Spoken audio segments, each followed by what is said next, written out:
నమస్కారం సుప్రభాత ఘంటారావానికి స్వాగతం. ముందుగా ప్రధాన అంశాలు. రేపటి నుంచి ఏటీఎంలలో రోజు 4,500 నగదు పరిమితిని పెంచుతూ రిజర్వ్ బ్యాంక్ ప్రకటన.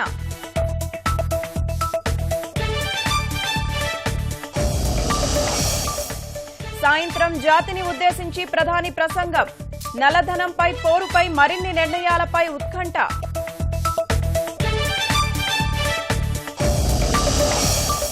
సమాజ్వాదీలో ఆసక్తికరంగా మారుతున్న పరిణామాలు. అభ్యర్థులతో వేరువేరుగా ములాయం, అఖిలేష్ భేటీలు.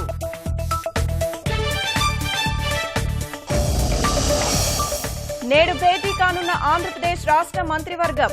జన్మభూమి డిజిటల్ అక్షరాస్యతపై ప్రధాన చర్చ.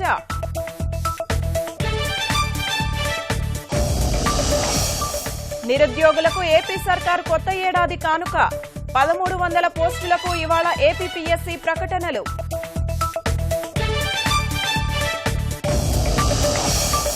నూతన సంవత్సర వేడుకలకు ముస్తాబైన ప్రపంచం. హైదరాబాద్లో తెల్లవారుజామున 2 గంటల వరకు అనుమతి.